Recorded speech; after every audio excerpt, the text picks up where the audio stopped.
be the Celtics off the tip.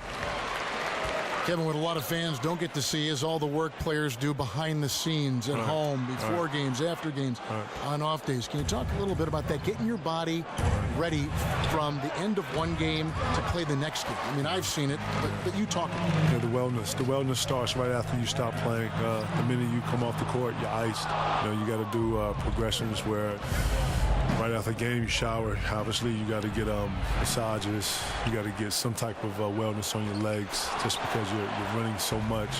People don't know that you have to lift weights. When we was in Boston, we lift every other day.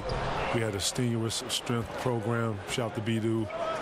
Brian Dew, who was our strength coach up there, never let us get a day off. And if you didn't lift weights, then we find you as a players find you, because it's important for you to come in here and be strong. We need everybody to be as strong as they can be. So you have to lift, and then actually, you practice. But after practice, you have to put time into your own personal game. Right. So much goes into it. It's amazing.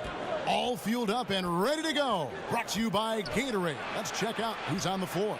Setting the floor for the Suns. Booker and Warren on the perimeter. Bender out there with Chandler, and it's Payton in at the 1. Now, here is Irving. After T.J. Warren's miss, chalk up 2 there. Irving's got the first points of the night for the Celtics.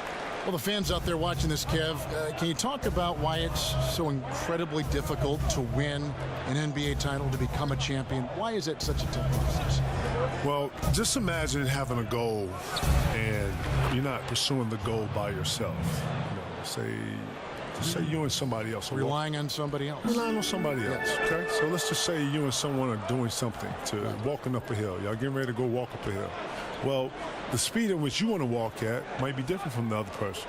And what you realize about when you're trying to reach any goal is that you have to be connected. You have to be understanding of, we're going to walk up here together like at this speed, like this, or we're going fast, we're going slow. It has to be a great level of communication and understanding. At the same time, you have to have the same work ethic, because you have to understand that you're together. And you don't get to go at this level and leave someone behind. You have to actually, you got to pull them, you got to keep up, whatever it is. All this goes into trying to win. It sure does. That's right. Now here is Horford. He's making his presence felt offensively with his scoring average up there at almost 13 points a game. Here's Payton following the basket by Al Horford. The feed to Bender. The 11-footer, and it's Pheonix scoring again. Here's Brown. His scoring has been there on a regular basis. He's averaging more than 14 points a game. On the wing, Irving. And he could not get that one to go. A lot of contact, and he'll go to the line for 2. It's on Elfrid Payton. Well, guys, you see it so often. Kyrie Irving's speed makes him easy to foul. It's his first trip to the line. And to look at his percentage from the line, you see him at 89%. That's an indicator of what a consistent stroke he has. Kevin, when you're talking about influences, you mentioned Chris Webber's name a lot. Yeah, see, Webb was kind of, he and Stacey Augmon was at a time where I was trying to find myself as a player. Search for a roadmap, maybe. Who do I most resemble? Not only that, but just some direction. At the time I was a big who had handles, and if you know anything about Southern coaches, they don't want their big handling the ball. So you get the ball up to a guard or whatever. It wasn't until I got to Chicago to where the scouts or people were able to see, like, wow, this big can actually handle the ball. He has handle a little bit. And then my high school coach would actually make me bring the ball up to show off and showcase. No kidding. I hated it. I was like, oh, my God. But look at what happened, bring the ball up.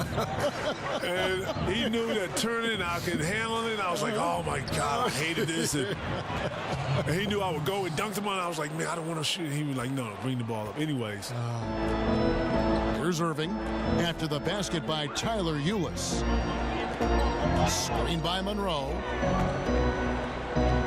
From 15 feet away, Green for 2 points. Irving's got 6 points. Yeah, that's just a master of understanding pick and roll and how to develop a quality shot. Such a dangerous guy in those sets. Now, here's Ulis. 11 points for him in that last game against Charlotte. There's 49 seconds left in the first quarter. Here's Here's Rozier. On the wing, Irving. Lets it go from deep. They get it again. And Craig Monroe with the slam. Oh, easy putback. No one got a body on it. Boy, I'll tell you, Greg, that's just inexcusable. All they had to do was box him out. You learn a lesson the hard way in that instance. Now, here's Ulis. Taking a look at his numbers, he averages about 7 points a game. The feed to Len. Jackson from long range. The rebound by the Celtics. Defeated by the Pacers in their last game. They'll try to put that one behind them. That final score really caught a lot of people off guard. I think we would have to quantify that one as an upset. Oh, I don't think there's any doubt. They came in as the favorite, seemed to lose their confidence down the stretch, started to play tight, and let that one slip away. And still a close game as the first quarter comes to a close. Phoenix ahead, up 2. And we'll get the second quarter underway on the other side of this break.